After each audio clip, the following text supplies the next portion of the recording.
Are we ready? Okay, we're starting. So, we have the unit circle. The unit circle is something we can memorize, or you can figure out how to problem solve it quickly. Guesses for which one I do. I did problem solving until I memorized it. I hate memorizing things. Got the memory of a goldfish. Why we use the unit circle? This is our why, is that you will learn in high school sine and cosine wave functions. Okay?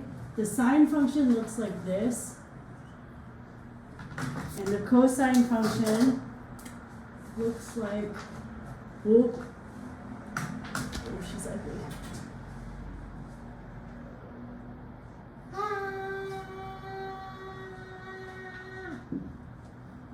Okay, notice they're the exact same shape, kind of, right? But they continue on forever. Let's just pretend. Okay. She's not an art student. Joshua won't give you that eyeballs. Okay, sine and cosine. These are called sinusoidal wave functions. So wave functions. Now, we're assuming an amplitude of 1. Okay, we know amplitude is the height of the crest from the axis, the midpoint, so the half point. This amplitude. And the amplitude never changes, okay? A perfect, like, non-frictional, there's like sound, if it existed in a vacuum, would just keep going, right? Eventually sound wears off, but conceptually, if you make a noise, please don't sing late, then it will make a sinusoidal wave, right, of a different frequency, right? And if you're good at singing, a nice frequency. Okay, now we use the unit circle to map wave functions, okay? We use these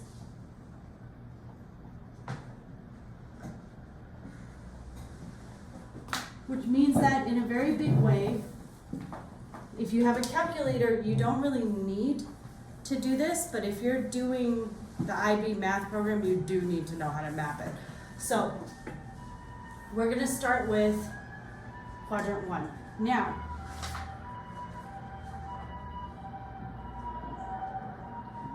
we have, starting at 0, we have quadrant 1, quadrant 2, quadrant 3, and quadrant 4. We do use Roman numerals because why not? Math is crazy enough. Let's add some more letters. Okay. So, one way all the way around, we are using radians, it's 2 pi, agreed? So 0 to 2 pi is one circle. Okay, on our wave function, which I totally drew correctly, if I go here to here, that's one full rotation, right?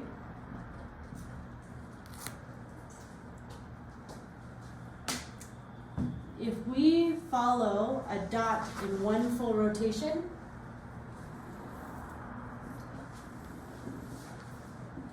the y value is sine of x, and the x value is cosine of x. Okay? I'm not going to be able to draw this correctly, but I'm going to practice with my hands. I've been practicing this. Okay, it's this way, this way, this way. If we go around the unit circle, we are tracing the whoa. I did it. Okay, this is super nerd behavior. This one here, this hand, sine. We're tracing sine. Okay? This is the direction of the unit circle, yes? And if you track sine wave function, the y value, which is the height above and below, matches the y value. The y value of the point around the circle matches sine of x. Yeah? And if I'm doing, Jesus, this one's way harder. If we're trying this one, the x value is cosine, so that's this way, this way. I'm going to show you a GIF of this because it's better when it's a computer doing it. But, okay, watch. When I'm doing the unit circle, check the y value, right? Y is 1, y is 0, y is negative 1 is 0. Agreed? Sine x follows the same thing. So the y is equal to. Y is 1, y is 0, y is negative 1, y is 0. The y value of a dot traveling in the circle, the height, matches the value on the sine curve. Yes? I'm going to show a video. Okay. I'm going to show a video. I got one of the 4 made a face like they understood. Wow, do you really think this is a good video? Oh, I didn't even see that. Oof. That was my bad. Woof. Woof. Yeah, video of